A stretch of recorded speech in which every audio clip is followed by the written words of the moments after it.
Hi, dearest people. So happy to see you all.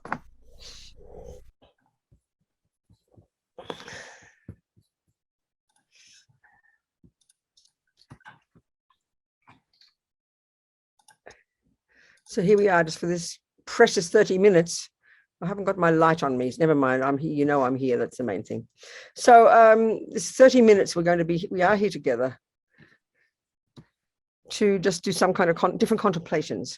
I mean, we understand the word meditation. It means to familiarize. So really, meditation is familiarizing our mind with wisdom and virtue. That's the real meaning, finally. But there are lots of little techniques we can do that kind of help us do that. And yeah. And somehow sitting quietly for 30 minutes can help us do that, rather than with our eyes open behind the steering wheel. We can still do these things, but it helps us to have, kind of a conducive environment, even for this 30 minutes. So we just check our bodies. First, check our bodies. The body doesn't meditate. But it's really appropriate, as I said before, to have the external conditions, and that includes the body, to have conducive conditions. It's a really important point. The mind is the main thing, but because we're not advanced, we need suitable, conducive physical conditions, including the body. So the classic position for doing a formal meditation, coming from all the great meditators over the centuries, was about 8 points, 7 or 8 points. So just always good to remind ourselves so we can settle into it easily. So the first one is, ideally to have full lotus position. His Holiness the Dalai Lama always says it's auspicious to start our session in that position, because it's sort of auspicious for our ability to do it in the future, in the more advanced meditations. Most of us can't, of course. We're not built that way. We're not used to it. If we can't sit cross-legged, even ordinary cross-legged, then we sit in a chair, and most of us, let's say. But if we are in a chair, then it's appropriate to don't slump into the chair. Hold up your own body, just like you would be if you were sitting cross-legged. You can't slump when you're cross-legged, you'd topple over. So here we hold up ourselves as well, our feet firmly planted on the ground, and the back upright. But your muscles relaxed. It's important. The shoulders not tense, and your abdomen relaxed. They don't mention that in the text, but we all know we squeeze our muscles. Relax the muscles, but keep the body upright. It helps the subtler physical energies flow smoothly, and our mind that is connected to them to flow smoothly.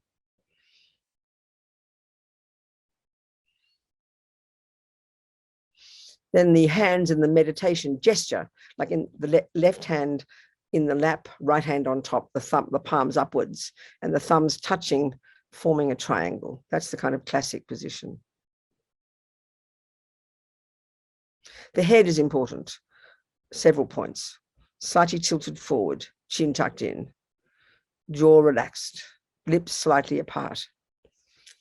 And, as all the yogis have found over the centuries, it's good to have the tip of the tongue behind the top teeth, just near the palate, because it prevents you from dribbling and swallowing your spit all the time. But just for 30 minutes, that won't matter.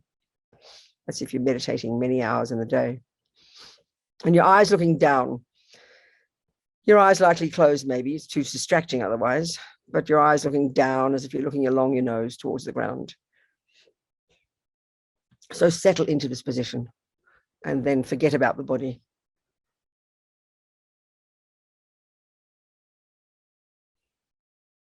So for 3 minutes, we're going to do this blessing the speech meditation. I like to do that. This month we've been doing that, and this will be our last one.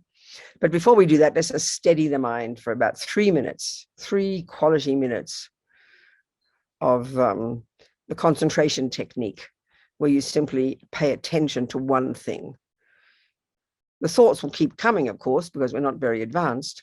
But the key point is, the practice is just to focus on that sensation at the tip of your nose as you breathe in and out. That's your focal point.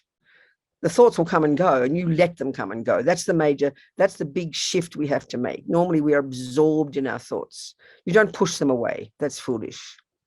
You allow them to do what they want, but you don't pay attention. You pay attention to the sensation at the tip of your nose for 3 minutes with determination. I will not miss one breath. Watching the breath go out, watching the breath come in. Focusing. determination to stay on the breath. 3 minutes.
Just the breath.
So now with this maybe steady mind, we can now do the contemplation. This curious, but I love it, this little meditation, blessing our speech. So just remind ourselves why we would want to do such a thing, because we don't think like that in the world, you know. Because our body and speech, they're the servants of the mind. It's such a good way to put it. They're the servants of our mind. So most of us mightn't, rape and kill and steal too much. We don't use our bodies to do much harm. But our speech, we clever humans, with our speech. And if we want to become bodhisattvas and Buddhas, we need to be beneficial. And the way to be beneficial is with speech. The greatest gift of the Buddha to us is the power, I call it the power of speech. When we think about it, it makes such sense. We need to be able to advise people, to guide people. But forget if you're a bodhisattva or a Buddha in our own lives. Look at us, if we just even have one person we have to communicate with, we need our speech to be useful. We want them to listen to us. We want people to hear us. We want people to trust our words. We want people to believe our words. We want people to do our wishes. So, for example, if we work with people, we know the frustration, the pain, the hopelessness when people don't believe us, don't listen to us, don't trust our speech, don't pay attention, don't value our speech. So it's a very powerful approach to think that we can, transform and make our speech more useful. And that, of course, starts with the mind. We want to really benefit others. We need useful speech. So there are various ways to get this. The first one is to be silent. Simply be silent. The second is to at least consciously, intentionally not say words that aren't true. Consciously, intentionally, not just rabbit on uselessly about nothing. Consciously, intentionally, don't abuse people. Don't say rough words and hurt people with your speech. And the fourth one, which often we'd love to do, don't say bad things about people when they're not there. These are the cause of unbelievable suffering right now. And then, of course, karmically, we create the causes for so much suffering. As I said, it's a surprise. We don't think like this in our world, in the modern world, but it's got great meaning. So what we're going to do is this little visualization, reciting the Sanskrit syllables. It's said all the Buddhists, they all say the Sanskrit syllables are said to be powerful sound, very blessed, powerful sound. We may have to think about that, of course. It's not evident to us. So here, this little visualization and reciting these syllables, blessing our speech. So we can have the practice up. Thank you, Matt. Most of it just you visualize. I'll just recite, I'll say it, and then you open your eyes to say the syllables.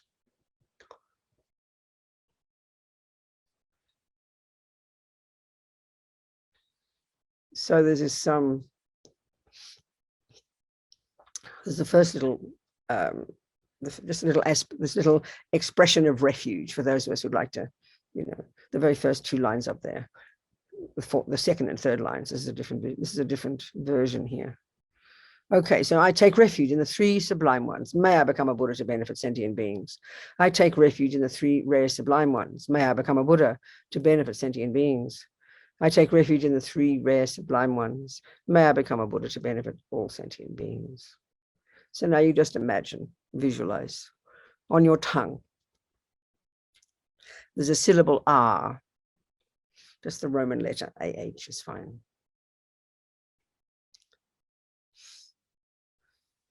And you imagine it turns into a moon disk, like a flat white cushion, a moon disk on your tongue.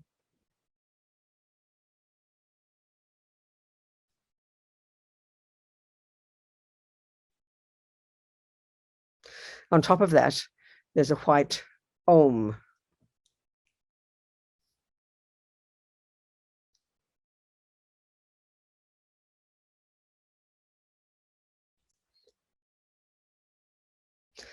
And then you visualize now, of course, we don't know the syllables, so you just have to pretend, encircled, going clockwise, all the white vowels.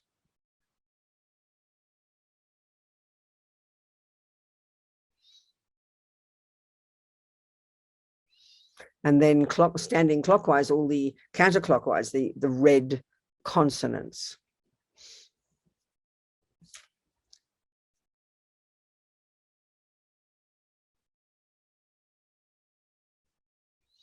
And then clockwise around those are the blue, the heart mantra of dependent relation. This is the syllables of dependent arising on our tongue.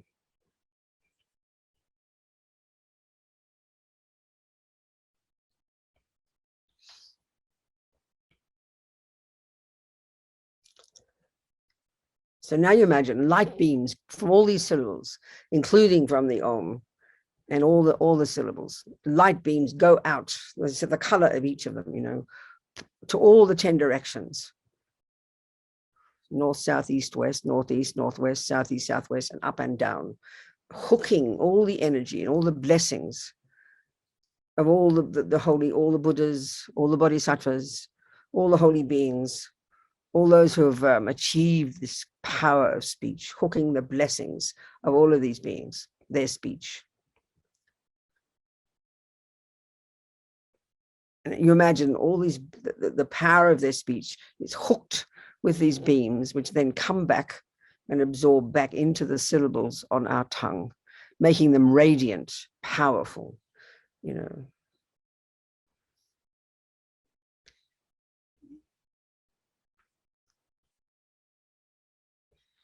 As Lama Zopa says, like rain, all coming back onto your tongue, all these like rain falling into the ocean. And your speech, and that now all these syllables become so delicious, full of the power of the speech of all the holy beings of the universe and our own potential.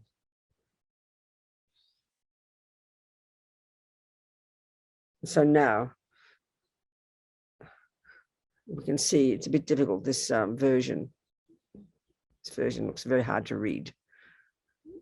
If you can look down a little bit after the heading, mantras for blessing the speech. It's okay, it's fine. It's really, there's the syllables there. maybe next, the first line, the capital letters there. So we visualize as we recite these syllables, the Om, this lot, after the first line, it says mantras blessing the speech, the first line of capital letters. We visualize nectar pouring down from these, white nectar pouring down from these syllables on our tongue, completely filling our body. And we think so happily it completely purifies all the imprints of all the harm we've ever done with our bodies to sentient beings. I mean, since infinite past lives, all the harm we've ever done with our bodies, all the karmic imprints completely purified by this delicious white nectar filling our body as we recite the syllables. Om, I, u, ri, li, e, o, ang, swaha.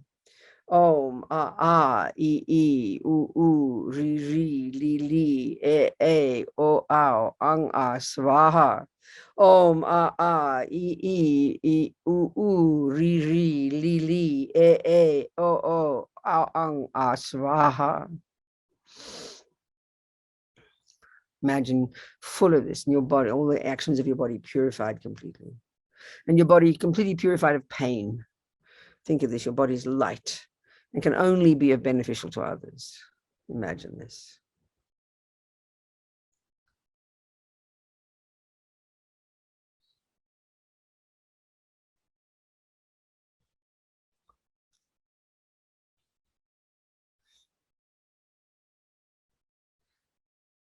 And now as we recite the consonants, the red nectar beams flow down from all these letters and fill our body completely. And this time, purifying our speech, purifying all the negative karmic imprints from the harmful speech we've done in the past, and making us and filling us completely and making our speech so powerful.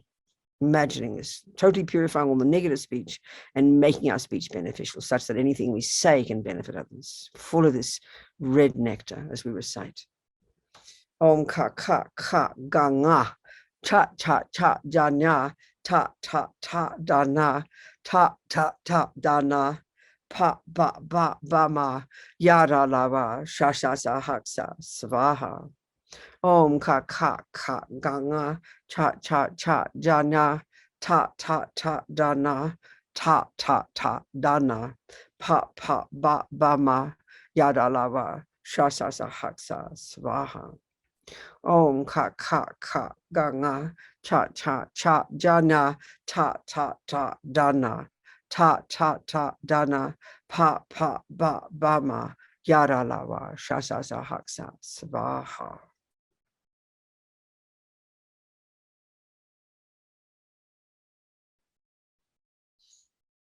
Full of this red nectar, speech completely purified. Be so pleased.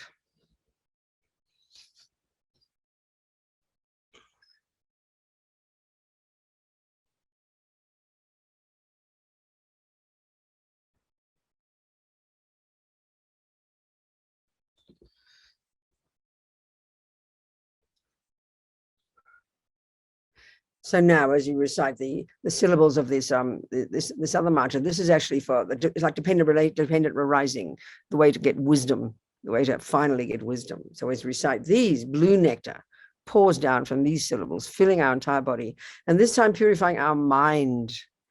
All the delusions in the mind, the Buddha has found are not at the core of our being, which we can therefore remove. All the delusions, the ego grasping, the one that clings so strongly to the sense of me, and then the attachment, and then all the branch delusions, all the voices of ego, the ones that we live in, that we think are so normal psychologically, this emotional hunger to always get what I want, this aversion, annoyance, upset, irritation, anger, which can be so subtle, but we don't think of it as anger. It's very interesting, this one. As soon as attachment doesn't get what it wants, aversion, upset, annoyed, irritated, anxious, worried, all of this is thwarted attachment. And our minds live in this to one degree or another. And then all the other delusions, once, for example, this low self-esteem, this feeling I'm not worthy, I'm not enough, which unfortunately is the flip side of arrogance. We never like to think we're arrogant. Kind of like a tightness inside us. which separates, all these delusions separate us from others. They're all the voices of this fantasy I. They're all distortions. They're not valid, and they cause us so much pain. And they are why we then harm others.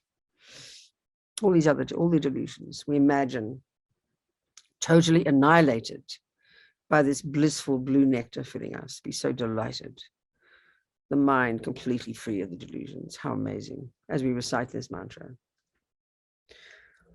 Om ye dhamma he tu prabhava he tun te shan tatagato ye vedat te shan chayo niroda evam vadi maha shramanaye svaha. Om ye dhamma he tu prabhava he tun te shan tatagato ye vedat te shan chayo niroda evam vadi maha shramanaye svaha. Om ye dhamma he tu prabhava he tun te shan tatagato ye vedat te shan chayo niroda evam vadi maha shramanaye svaha. So happy that our mind is purified. Be delighted. And remember the logic, just briefly, the logic from the Vajrayana point of view, the way we are constructed. We have this subtle physical energy, this subtle wind energy, prana, coursing in through these 72,000 subtle channels. And the point is, according to the Vajrayana, and the way it's just the way the universe is, we are all constructed this way, all beings. Our different states of mind are connected to those winds. So by simply saying sounds, it affects our body and our speech, and our mind,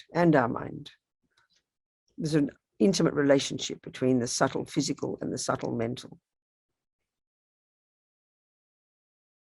So be so happy. And so now we imagine this on our tongue, all these, the mantra, the blue syllables melt into the red ones, the consonants.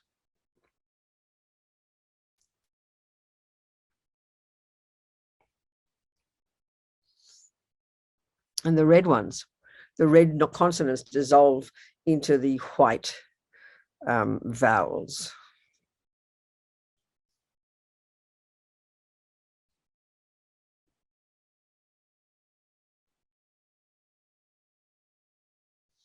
And then the white vowels dissolve into the om.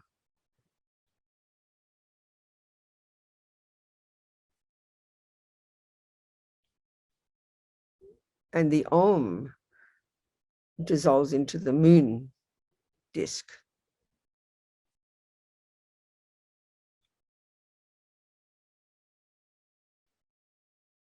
And then the moon disk transforms into a syllable R.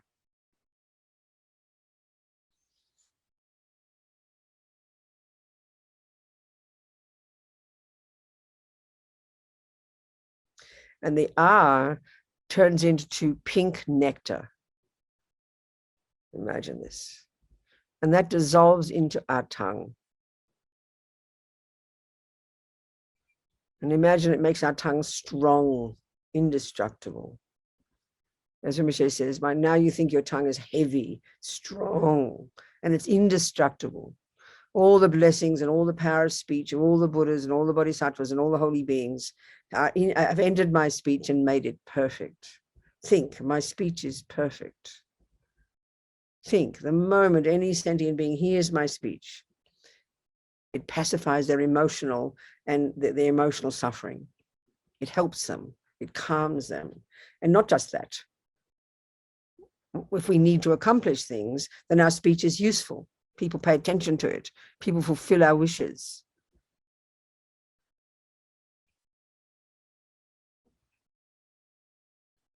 Think like this. The way to benefit sentient beings. Just opening your mouth, even just saying good morning, can be a benefit to whoever hears it. Even the animals and the creatures can be blessed by your speech. Just think like this, wanting to benefit others. Be so happy.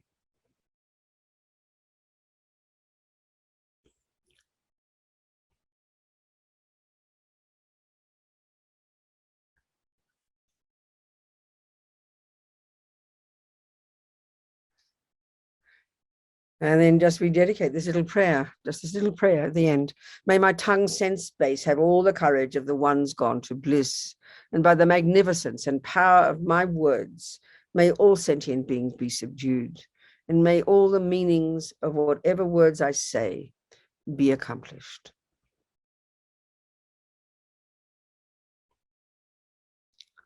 So now, just for a few minutes to end, to finish, just relax in your mind. Don't even watch the breath. Try and just feel that your mind is very expansive, not tight and kind of caught up in this body, how we so often feel all the thoughts. Just kind of imagine your consciousness, your mind expanding, your awareness expanding. Very big, very spacious, very clear. Just imagine. And just relax in that. Big, spacious, joyful, having all the qualities: kind, compassionate, wise, vast, clear, and relax.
And just think for the rest of the day, however long our day is, we're going to watch our speech like a hawk. Be conscious, you know. It starts with the mind, of course. You've got to make the decision. But to even have one day when you can feel confident at the end of the day that your speech was useful, what you did say was useful. That doesn't mean we have to walk around looking like a saint. It just means we have to be conscious. We have to become conscious, you know, of our body and our speech and our mind. This is the thing, feeling like we're in charge, you know, not victims of circumstances, not feeling forced to say things or so marvelous. Then whatever we say will be beneficial. And again, practices, be silent or say mantras. Another way, say mantras is so beneficial to help to bless your speech. If you understand the benefit of Sanskrit sounds, just saying mantra can bless your speech, make it useful for others. Because if you think about it, the power of the speech of the Buddha, a person who's achieved these qualities, doesn't need speech. They don't need bodies at all. They take bodies consciously. And the only reason for speech is to articulate thoughts. Speech is articulate thoughts. So it's got great meaning. So just be delighted with this little 30 minutes. And we think for the rest of the day, we're going to watch our speech like a hawk, watch our body like a hawk, and watch our mind like a hawk. Jangchub Semchog Rinpoche, Ma Ke Panam, Ke Guchig, Ke Panyampa, Me Payang, Gong Ne Gondu, Pava Shog. That's it. Thank you, so kind people, everybody. Thank you, thank you, thank you. Thank you, Matt. Thank you, everybody. Keep moving, never give up. Thank you, Venerable Robina.